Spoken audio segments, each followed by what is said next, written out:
여러분 안녕하세요. 언니랑 마시자입니다.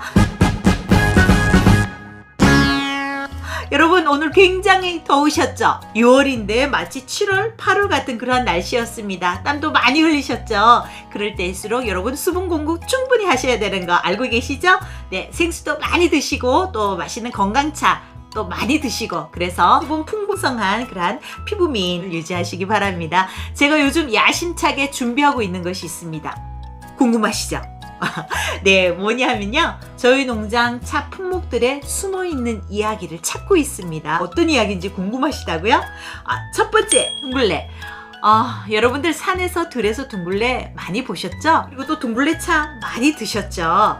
네, 그만큼 흔한 차지만 또 그만큼 굉장히 약효가 뛰어난 둥글레랍니다. 여러분 자양강장식품 중에 으뜸이 바로 둥글레라는 거 알고 계셨나요?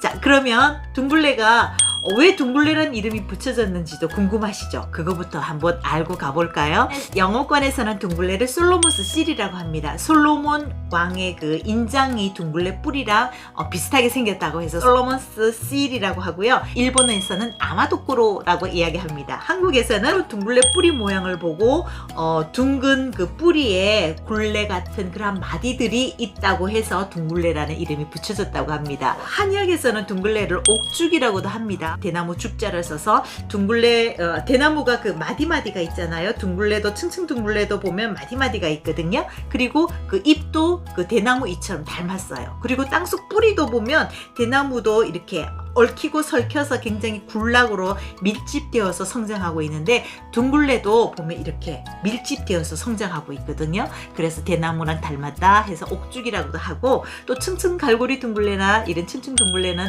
또 황정이라고도 합니다. 만물을 육성하는 그 황토의 전기를 담뿍 담은 약재라고 해서 황정이라는 이름이 붙여졌다고 합니다. 이 황정에 관한 중국 그 송나라 개신록의 그 황정편에 들어있는 그 이야기 좀 이따 여러분들에게 구연으로 들려드릴 텐데요. 그에 앞서서 원래 다른 이름으로는 신선들이 먹는 음식이라고 해서 신선초라고도 하고요.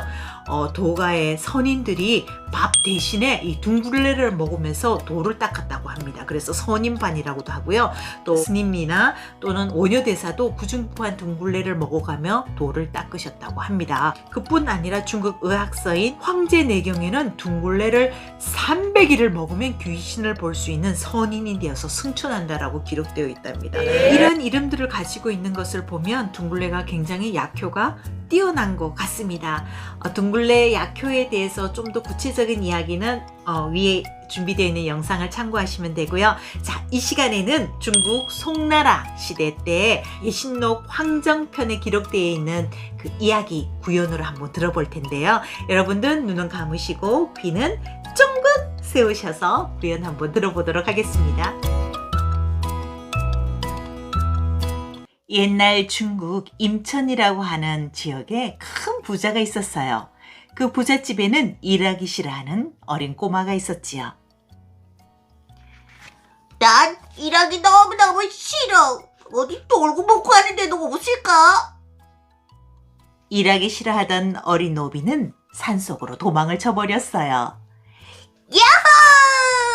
일하지 않으니까 너무너무 좋다. 근데 배가 고파. 어떡하지?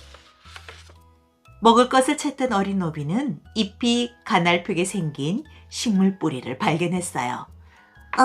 이건 뭔지 모를라도 일단 나 배가 고프니까 이것이라도 먹어야 되겠다. 흙을 좀 털어볼까? 냠냠냠냠. 생각보다 맛있는데? 흙을 털고 껍질을 벗기고 아작아작 한 입도 베어 먹었더니 생각보다 달달하고 아주 맛이 좋았어요. 어린 노비는 계속 먹게 되었어요. 그런데 몸이 점점 가벼워지고 움직임도 아주 재빨라졌어요. 그러던 어느 날 밤 어린 노비가 나무 아래에서 쉬고 있는데 어슬렁어슬렁 커다란 짐승이 다가오고 있었어요. 어린 노비는 재빠르게 나무 위로 올라가 위험을 피했어요. 큰일 날 뻔했잖아. 짐승 마비 될 뻔했어. 오늘 밤 여기서 쉬어야 되겠다. 다음날 아침 나무에서 내려오려던 어린 노비는 새처럼 자유롭게 날 수 있는 자신을 발견하게 되었지요. 우와, 이게 무슨 일이지? 난 날 수가 있어. 나 새가 되었나봐. 우와, 나 날 수가 있어. 이렇게 어린 노비는 선인처럼 산을 날아다니며 숲속 생활을 하게 되었답니다. 시간이 아주 많이 흐르고 옛날 주인집에서 일하던 다른 노비가 산나물을 캐러 산으로 왔다가 우연히 어린 노비를 발견하게 되었어요. 어머머, 주인님이 찾던 그 아이 아니야? 빨리 주인님에게 알려야 되겠다. 이 소식을 전해 들은 주인은 도망친 어린 노비를 잡기 위해 하루 종일 추적을 하였어요. 하지만 잡을 수가 없었어요. 왜냐하면 꼬마 노비는 산을 날아다녔기 때문이지요.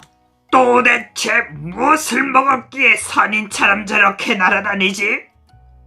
무엇을 먹었을까? 무엇을 먹었을까?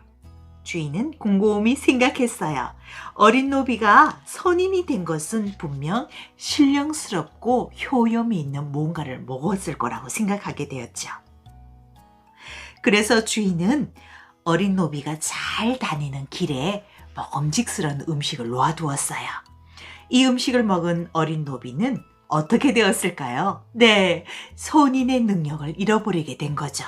주인에게 잡힌 어린 노비는 그동안 있었던 일들을 이야기했고 그리고 그동안 먹었던 그 식물 뿌리를 주인에게 보여주었어요. 그것이 과연 무엇이었을까요? 그것은 바로 황정이었답니다. 여러분 이제 눈을 뜨셔도 됩니다. 재밌게 들으셨습니까? 중국 무술 영화에 보면 날아다니면서 막 무술하잖아요. 선인이 되어서 막 날아다니게 이렇게 표현한 거는 그만큼 둥글레 효능이 좋다라는 것을 이야기로 이렇게 재밌게 풀어놓은 것 같습니다.